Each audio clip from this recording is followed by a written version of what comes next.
Friday morning டிஃபனுக்கு பூரியும் அது கூடவே குருமா மாதிரி தான் பண்ணியிருந்தேன். மாவு ஜலிக்கும் போது அந்த பாத்திரத்தையும் ஜல்லடியும் ஒன்றா சேர்த்து மாவு ஜலிச்சு பாருங்கள், கொஞ்சம் கூட கீழே சிந்தவே சிந்தாது.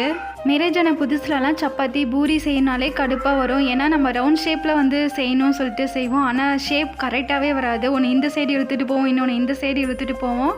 அதே மாதிரி சாப்பிடும்போது ரொம்ப ஹார்டாக இருக்கும், நல்லாவே இருக்காது. சப்பாத்திக்கு மாவு பிசையும் போதெல்லாம் ஒழுங்காக வரவே வராது. ஏன்னா தண்ணி கொஞ்சம் அதிகமாக சேர்த்துடுவேன், மாவும் கொல கொலன்னு போயிடும். அதுக்கப்புறம் இருக்கிற மாவுலாம் சேர்த்து நல்லா பிசைஞ்சு வேஸ்ட் பண்ணாமல் அதையுமே சாப்பிட்டு முடிச்சிடுவோம். ஆனால் என்னுடைய ஹஸ்பண்டெல்லாம் பாராட்டியே ஆகணும். என்ன கேவலமாக சமையல் பண்ணாலுமே எந்த ஒரு குறையுமே சொல்லாமல் சாப்பிட்டு முடிச்சிருவாங்க.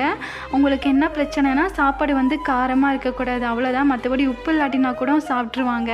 அதுக்கப்புறம் அவங்களுக்கும் ஆஃபீஸ்க்கு லஞ்ச் பேக் பண்ணி கொடுத்தாச்சு. எல்லா வேலையும் முடிச்சுட்டு ஹாலுக்கு பார்த்தா என் 2 பசங்களும் நல்ல பெரிய வேலையாக எனக்கு வச்சுருக்காங்க. அதை பார்த்ததும் எனக்கு மயக்க வர மாதிரியே ஆயிடுச்சு.